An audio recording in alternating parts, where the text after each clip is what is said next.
Yeah, look, obviously, yeah, first of all, thanks for all coming in today. Really, really appreciate it. I'm going to share, obviously, my journey, my story, what I've done, and why, obviously, I've set up Digital Youth Enterprise. So I hope you're all awake and listening, and I hope you find it interesting. If I can just say, can we sort of leave any questions till the end, please, so obviously I can try and get through this, or even better, if you like our fan page on Facebook, which would be amazing if you all do it, put any questions on there, okay, and we'll get back to you. I've started it up, if you can see that, with those words. Can everyone see what that says, yeah? The life you have led until now doesn't have to be the only life you lead. Now, the reason why I've put that up there is because they are words that were said to me by my mentor a good few years ago, and it's something that I've stuck with, and it's something that I really believe is very important, because a lot of people, I should say, are very happy just to keep going, doing the same old thing that everybody's taught to do, okay? But we're now in a different kind of world where it's so easy to transform and change your life, okay? We all live in this excuse culture where we make excuses for pretty much everything, okay? And I really, really hope that through what we're offering through the Digital Youth Enterprise is here, and it's going to inspire, obviously, people like yourselves to try and change the mindset to obviously go on and succeed with whatever you want to do. So I'm just going to tell you a bit about my journey. As I said, my name's Paul Wakefield. As you can clearly tell, obviously I'm not from up here. I moved up here in 2005 from just outside of London, so I've been up here ever since. But what I want to share is really kind of my background, because I'm guessing of all of you in here currently studying engineering, whether it be electrical or mechanical engineering, is that right?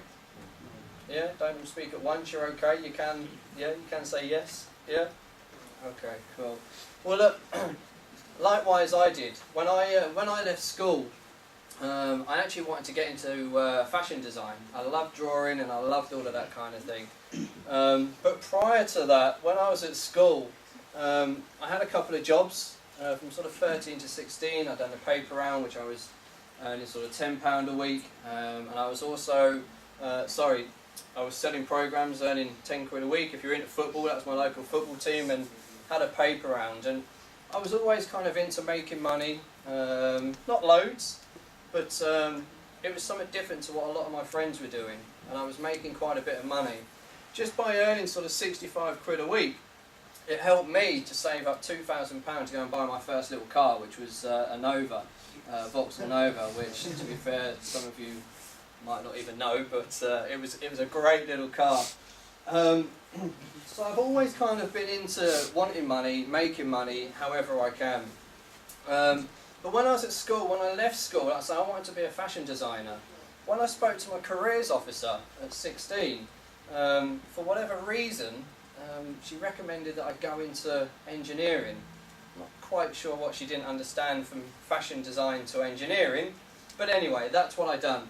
Went into engineering. I'd done 3 years studying mechanical and electrical engineering, and I was also doing an apprenticeship. 2-3 days a week, where I was training to be a tool maker, which was fantastic. I learned some great things, some great skills, but 3 years into it, I really started to struggle. And the reason being, one, my maths was absolutely horrendous. Okay, I couldn't grasp it. Obviously, with engineering, it's a very skilled job, and you're working down to sort of thousandths of an inch, and I couldn't do it. I couldn't get it. It was involving trigonometry and things like that. And it wasn't for me. So after 3 years, my boss at the time, I don't know how it came about really, but I found out I was dyslexic. I had some sort of test and it came out that I was dyslexic. And after 3 years wasted of college and university, I was told I was dyslexic, and to be fair, engineering isn't going to be for me. Complete waste of 3 years of my life. So then at 19, I then suddenly found myself looking for something to do. Where can I work? What can I do? And I ended up getting a job working at River Island. It was just part-time, 16 hours a week, working in the stock room. So literally every delivery that come in, I had to run up and down the stairs, take the delivery, sort it all out, fold it out in the stock room. It was as boring as heck. I was in the stock room on my own and it used to drive me insane. What I wanted to do was get onto the shop floor and start speaking to people. I don't know why, but I just enjoyed talking and trying to obviously improve my skills. And eventually I did. I got offered the job and offered the opportunity, a full-time position come up, working for River Island on the shop floor. It was great. I then worked my way up from what I was doing to assistant manager. And I ended up being assistant manager at one of the biggest branches down south at St Albans, which was absolutely fantastic. I loved it.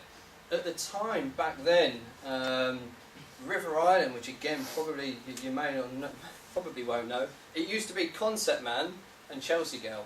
Okay, it wasn't actually River Island at the time. So we used to have, obviously purely it was like your menswear and your ladies wear, kind of two different divisions. So I was looking after the menswear and it was fantastic. And then I had the area manager come in just to see how things was going, see what I was doing and if it was going well. She come in and after a couple of hours of meeting, it was going really well. And she said, Paul, this is fantastic. Keep up what you're doing. Really, really impressed. But I was only assistant manager and I wanted to be a manager because I kind of thought, you know, I've always pushed myself. I've always wanted to better myself. But then to be a manager, I then had to wait kind of another 2 or 3 years. I didn't want to wait 2 or 3 years. I couldn't imagine doing the same thing for the next 2 or 3 years. So this was kind of the start of a bit of a crazy roller coaster for me. After that meeting at midday with the area manager, I went straight downstairs, emptied out my locker, come back upstairs to the area manager, I went, here you go, here's the keys to the shop. So what do you mean? What are you doing? I quit, I've had enough, I'm going. She said, but why? I didn't want to wait for 2 or 3 years. Strangely, I don't know why I didn't, but I didn't. I packed up, went home, booked a flight, went off to Spain. Cleared out to Costa del Sol to try and do some bar work, do whatever, because I just didn't have the patience to hang around and go to that next level. When I went out to Spain, it's about March time, I think it was, something like that. The weather was absolutely horrendous. It was really, really bad. The bars didn't open, nothing open. Met some great people, but I was back home with sort of like 4 to 6 weeks. Out of work, didn't really know what I was going to do. I made a massive fuss about going travelling because everyone wanted to go travelling at the time. So I was suddenly back in the UK, no work, no job, and I found that I got myself a job as a trainee sales manager, trainee salesman working for Renault, selling cars, which was great.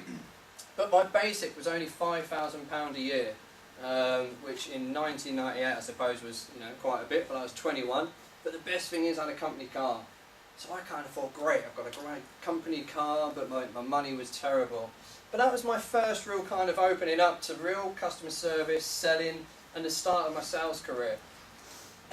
I then got approached, and some of you may or may know, but there's a couple of products. There's a product called SuperGuard, which is a protection kit for cars. And I used to sell a lot of these to obviously up my basic salary, and I used quite a good salary from it.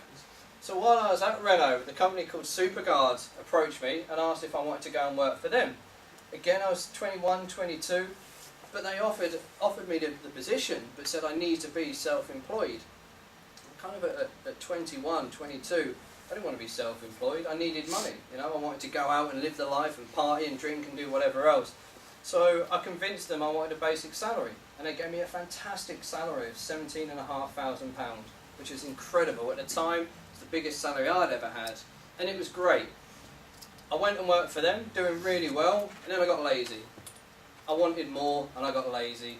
And as it probably says there, 6 months later they pulled me in, pulled the plug, Paul, this isn't working, you need to go, mate. And I was like, great, here we go again, back to square one. I then ended up getting a job at Orange, selling mobile phones. Again, doing really well, everything was going great. 2 years later, I quit.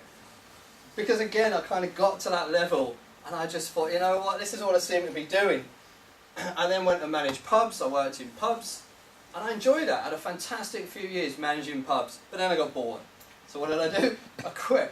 Now, it was ridiculous, because I just kind of kept getting to that level where instead of wanting to go further and waiting and hanging around, I got impatient. I wanted to go further. And I soon realised that this had to stop. I had to grow up. I had to stop. I kind of looked at what I wanted from life. Where did I want to go? What did I want to do? Well, probably like most people, I realised I wanted a lot of money, which most people want. I also wanted to have success. You know, back then, like I say, there wasn't all this Dragon's Den and the young apprentice and all of that. But yet I wanted to be somebody. I wanted success. I enjoyed helping others. I'd been in and out of schools and helping others and doing voluntary work. But nobody could really tell me where to go or what to do. And all I ever had in my head was, we were dyslexic, you can't do this, you can't do that. And it was kind of putting me in this little bracket of, you're not going to achieve anything, which to be fair, you know, I think this day and age happens even more. So then I went backwards. I ended up getting another job, going back to Renault as a salesman. But then I had a fantastic 8-year career working for Renault. Started off as a salesman, working my way up to a sales manager. Now for down south, we have Renault UK, which was obviously part of Renault, only come as far as Manchester. But the main Renault flagship store down there is Renault London West, and it's the biggest dealership in the UK and one of the biggest dealerships in Europe. And if you got into there, you was kind of looked at as being sort of like the best of the best, you know, you sort of was looked at differently, and I wanted that. That was my goal, to get in there and work for Renault London West. And luckily I did. After a lot of hard work, worked my way up, had a fantastic team of 8, got to work for Renault London West, then I quit. Again. Why? I fell in love with a Geordie lass and it brought me up here in 2005. Don't ever fall in love, guys, alright? It's a killer. It's an absolute killer. But I did. I met a Geordie lass. I moved up here. May 2005. 298 miles later, I was up here in the northeast. I had no idea where I was, what I was going to do. Again, I was out of work, in somewhere I didn't even know. Not being rude, I couldn't even understand most people. I didn't have a clue what people were saying to me. But here I was up here. And obviously I've been up here ever since. And I must admit, it's been one of the best things I've ever done. It's been an incredible 7 years. But again, I was back to square one. I started a job. I went back to Renault up here. And then it just carried on and carried on. I left Renault, got a job at Downwards, and I was kindly asked to leave at the end of my 6 months apprenticeship. And then worked for Best Connection, a recruitment agency, and again at the end of the 6 months, I was kindly asked to leave. Went to NRG, I walked out, went to LMR, and this wasn't because I wasn't any good. Well, apart from Downward, I wasn't particularly great at that job. I was a sales rep, selling printers, copiers, faxes and everything else up here in the northeast. I didn't even know the roads, I didn't have a clue where I was going, you know, let alone try and sell printers and copiers. But I think the biggest thing was, the issue for me is that I was fed up with working with people that were trying to be my boss and tell me what I can and can't do, and I believed that I could do it better. I've always been into personal development and things like that, and I believed that I could do it better. So when I was in a job and I was like, well, can we do this, can we do it that way? Unfortunately, when it's not your business, people generally don't really kind of listen to you, you know, because they're the experts, it's their business, they know what they're doing. So after having a bit of experience in recruitment, I was then headhunted and asked to set up a company, which was fantastic. Another recruitment agency. The lady, it was a franchise, and I was asked to come on board as a business development manager. And it was great. I brought on some big clients, CETA, DFS, Express Engineering, just down here, Northumberland Council, Biffa, just to name a few. It was amazing, doing really, really well. We had that for 2.5 years, had an office in Cramlington and an office in Sunderland. And then sadly the lady who I was working with fell pregnant. 6-7 months later, when she found out she was pregnant, I wanted to take the business, so I looked into doing it. My life was pretty perfect, guys. The girl I was with, we bought our first house, we had a mortgage, I got engaged. I was living the life that I wanted. I was offered this opportunity to take this business as a recruitment agency, and I was chuffed to bits. Unfortunately, when I looked into it, there was a massive amount of debt of this business of nearly £40,000. And for me to take the business at the time, I would have had to have taken the debt. And I didn't want to do that. Did I or didn't I? I kind of did in a way. But the girl who I was engaged to, She didn't want to take it, which is fair enough. I wanted to put the house on it because I'm a bit of a risk taker. She didn't want to risk the house, which is fair enough. So I suppose being a stubborn old fool like I am, sorry, I've gone one too far, I walked away from everything. I walked away from her, I walked away from the house, left the business. I've put though I lost everything, but anyway I didn't. I kind of walked away from everything because I just got fed up with it, and I just thought, you know, what is it? Over and over again. What's going on? Why do I keep doing this? And all it was myself. But what did I do again? I had £2,000 from the house that obviously she ended up keeping. I cleared off. I went to Playas del Americas because I run away constantly. That's all I kept on doing. And it was ridiculous, you know. I was like, enough's enough. Again, you've got to hit reality. I went to Tenerife and I was back within 10 days. I don't know if you can see that. I broke my foot. And it was absolutely, again, I just thought, you know, this is, I'm either cursed or something just isn't meant to be, you know. It was absolutely ridiculous. November 2007, as I said, I walked away from a house, split up with a fiance. I was out of work. I was on the dole for the first time ever for 6 months. And I think it was £60, 62 quid a week, something like that. I hadn't seen my daughter for 3 years. I was at a real low point. But it was only myself who I had to blame. And then something changed. Again, I got into personal development and I met somebody who really found and see something in me and inspired me and said, Paul, you know what? Why don't you go and do it for yourself? Stop working for other people. Stop giving them all your hard work and either quitting and walk away. Go and do something. Be grateful for the skills that you've got. And that was something which, again, you can't really see there. I suddenly realised, hit reality. Yeah, let's be grateful for what I've got. Let's make the most of what I've got. And I then went, after being on crutches for 3 or 4 months, I sat down and put a business plan together for my recruitment agency. And what I wanted to do was set up a recruitment agency. There's a franchise based down London which is called Blue Monday Recruitment.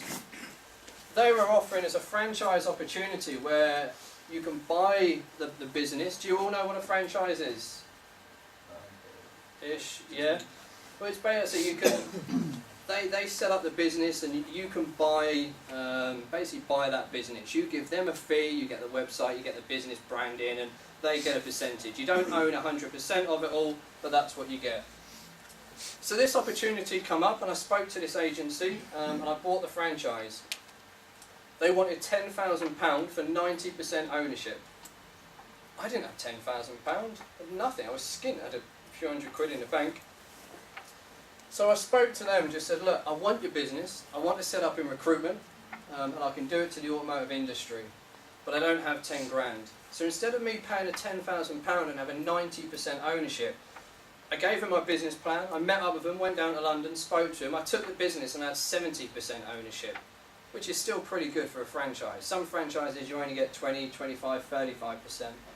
So I took that, absolutely amazing. It was great, I was recruiting permanent staff. But then suddenly the recession hit us.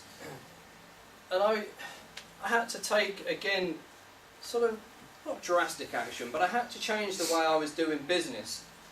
Because all I was doing was trying to sell to everybody. I wasn't building any relationships up. It was just sell, pushing, and I was really annoying each other and really annoying everybody. But one thing with a franchise that really kind of annoyed me is when I wanted to put an advert in the paper, or when I wanted to do anything, I had to ask them for permission. That's not why I wanted my own business. You know, it was as if I'd bought a job.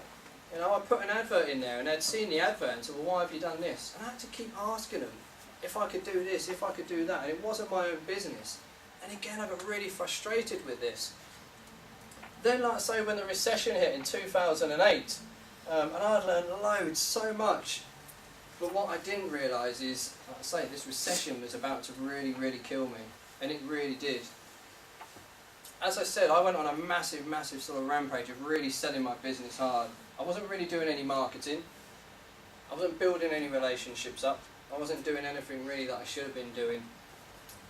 The last 6 months of my recruitment agency, I really struggled. I had a business office over at Benton, and I had a virtual office down London. I had a couple of staff. I had overheads, but I wasn't earning enough money. I had to pay the franchise their fees. So I then had to look at what I was doing, and what I realised was my marketing was wrong. As I said, I wasn't building relationships up. So I then found a mentor, a very, very good and very successful mentor with a proven track record of marketing. I then went on to learn about marketing, online and offline marketing. As soon as I'd done that, everything changed, but not within my recruitment agency. The last 6 months I earned nothing, not a penny from my agency, but suddenly learning about marketing, learning about internet marketing, social media, I then started making £300, £400, £500 a month thanks to the internet. And all I was doing was coming home from my office, where I was spending 60, 70 hours a week in the office, not making any money, come home, get on the internet, do a couple of hours and making money. And it all seems to be, at the time, I was like, is it one of these kind of get-rich-quick scheme things that we all sort of see and hear about? But it wasn't. So I then spent the next year or so learning about marketing, SEO, internet marketing, and I started making a fantastic living and a fantastic income doing something I didn't really know what I was doing. My recruitment agency had gone, I'd closed the office and it was finished. And then suddenly sitting at home on my laptop, making money online, £700, £800 a month, people then started asking, Paul, what are you doing? How are you doing this? You know, to be fair, I didn't really kind of know, to be honest, but I was doing it. And then once I started getting more traffic to my website, I then had companies saying, look, you know, we see what you're doing, can we advertise on your site? Of course you can. I had a company in America that was paying me £1,000 a month just to advertise on my site, to have their logo on my site. I then started teaching people and doing different things, and before I knew it, and I'm not saying this to you know, sort of show off or anything, but I was working at home a few hours a week, and before I knew it, I was making £7,000 a month from home, thanks to my laptop. And it was amazing. Absolutely loved it. You know, I was like, this is what I want. And I then started helping people. People were finding out what I was doing, and I then started helping people. I'm probably going to skip through a few things here, because I don't know what this is coming on to. But then I found a bit of a gap. I found a gap in the market. What I was doing online was fantastic, and I thoroughly enjoyed it. But then I suddenly realised that local businesses could do with my help and my support. Okay? There's so many small SMEs, little small business startups that need a website, need some help with social media and things like that. But these businesses don't all have the money, the funds to set up in business. They don't have a few £1,000s to get a website. So what I started doing is doing a bit of research on businesses that don't have websites. I found a site where you could outsource your work to, which means obviously I get someone else to do it. I found, and I got a list of 570 odd businesses that were listed in the North East without a website. I sent them a sales letter with an offer of a free website, which they just had to pay £47 a month for. Okay? With that £47 a month, it'd be hosting, maintenance, and they'd get one blog article written a week. But I wasn't doing any of the work. I didn't have time to build websites. When I put that offer out to these 500 odd businesses, 100 of them replied to me. Said, yeah, I want that. Christ, now what do? You know, I can sort of build websites, but I haven't got time to build 100 websites. I found a site that was called Fiverr.com, Fiverr. Everything you buy on there is $5. I went on there and I found a guy who would build a 5-page website for $5. Right now that conversion, it works out to be about £3.50. So what I done, I got these 100 businesses, agreed to do their websites. They'd give me their £47 up front. I'd pay this dude $5. He'd build a website, I'd give it to the customer. They was chuffed to bits.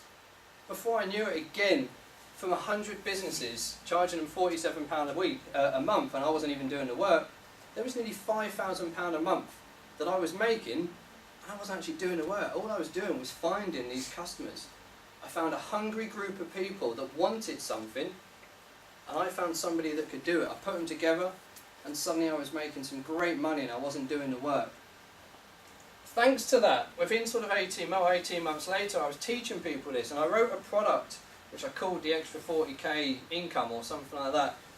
Just through that little bit of business, I was making just over £46,000 a year, just by finding a few people offering a service that I wasn't doing myself. Okay? Absolutely fantastic.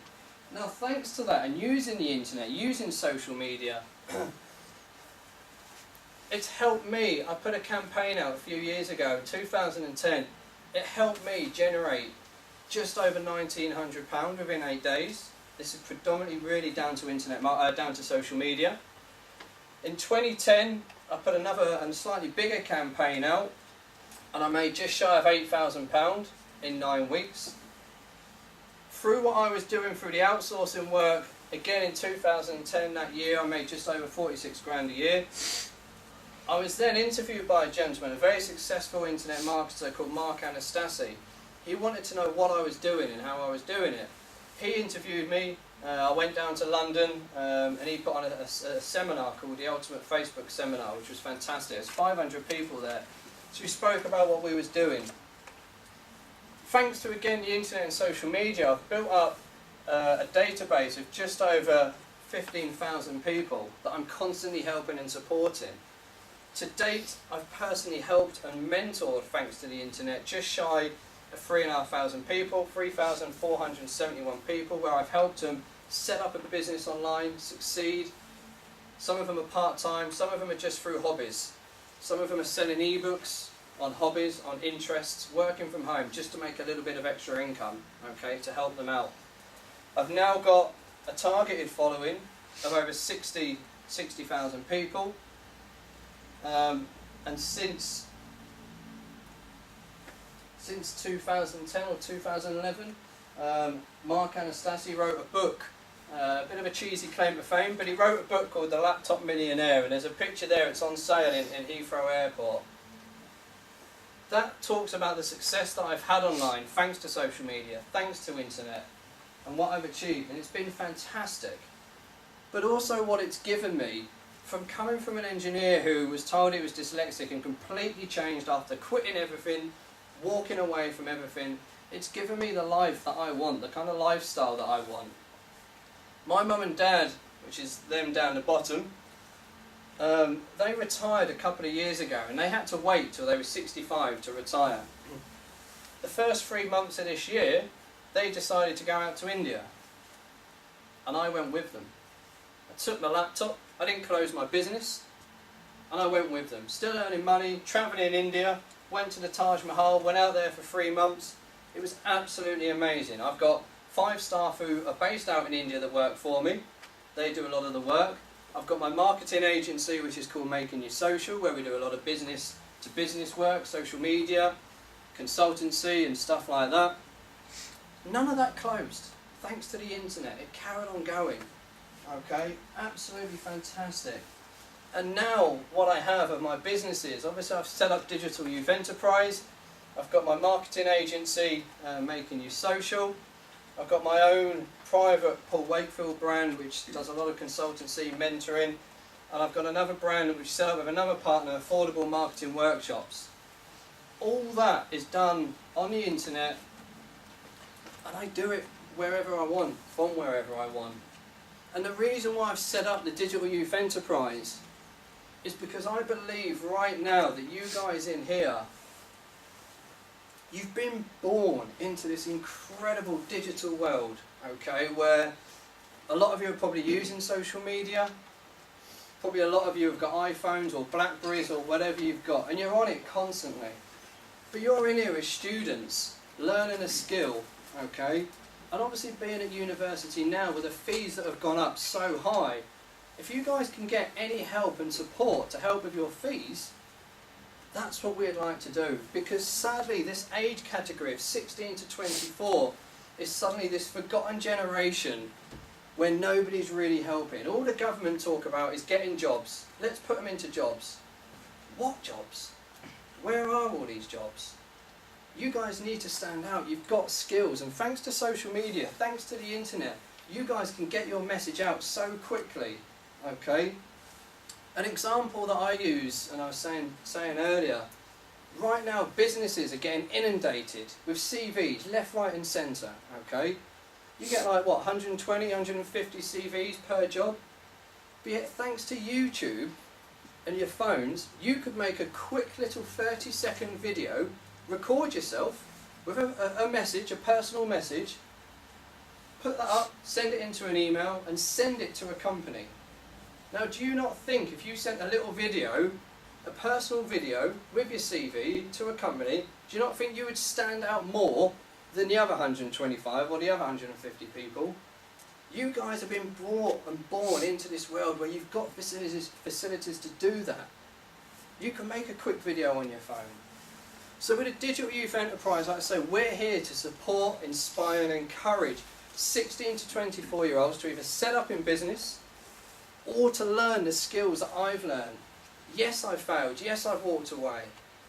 I'm not an Alan Sugar, you know, I'm not Duncan Ballantyne or anything like that. I've made mistakes. We've all made mistakes. But I didn't quit. I persevered. I knew what I wanted.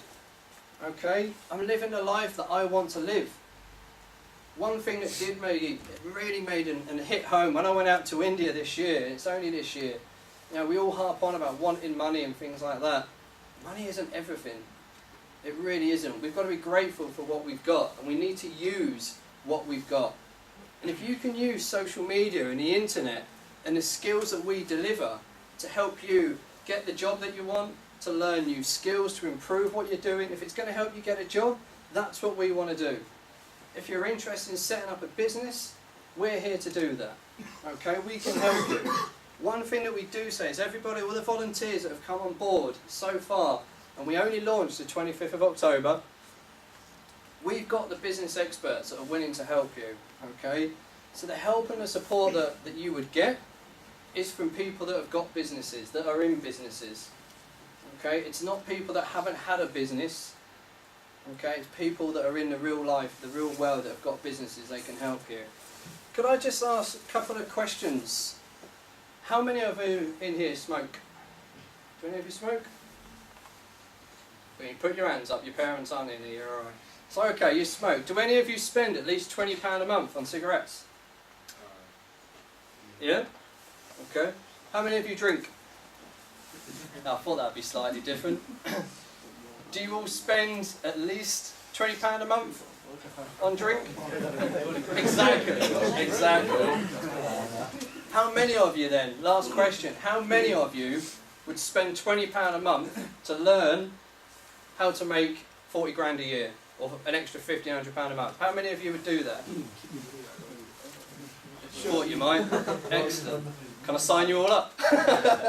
Look guys, that's what we're offering. I'm not here to sell, I'm not here to do a pitch or anything like that. I just wanted to tell you, look, one of the biggest things I say to everybody, don't give up. Yes, we're in hard times. I'm not saying we're not. Yes, there is a recession out there. Yes, it is hard. But with the skills, the knowledge, the equipment that you guys have got, use it. Make the most of it, yeah. And if we can help you by doing that, that's what we want to. That's what we want to do. And if you guys are interested in getting a little bit of extra income, if we can help you generate maybe an extra £500 a month, £1,500 a month, if you want to go up and if we can help you get 40 grand a year, whatever, we're prepared to do that. We've got 3 levels to our membership and what we're offering. It's £20 a month for the basic level, £60 a month for the higher level for the mentoring, and then a corporate membership. But what I'm happy to do, if it's alright with Vicky and the college and everyone else, if anybody wants to sign up to it, we will give you the higher level membership where you get all the mentoring. We will do monthly and weekly and daily mentoring programs. You can come on to all the courses that we offer. If you can't see them, they're all on the leaflets. You can attend our workshops, which we try and obviously keep local. You can attend all of them free of charge. If you want to create a little website online, we can either teach how to do it, or we'll do it for you. We pay for your hosting. You haven't got to worry about that. Okay, and we're happy to do all of that and help you and inspire you and take it to the next level for 20 quid a month. So if you do want to do that, again, obviously speak to Vicky. I haven't mentioned that to Vicky, so I'm sorry, I hope if I don't get into trouble for it. But that's what we're here to do. But the main thing is, the message I want to get across, guys, is please don't give up. Alright, too many people, we're all in an excuse world. We all make excuses. I'm just writing a book about that. We all make excuses. Get out there.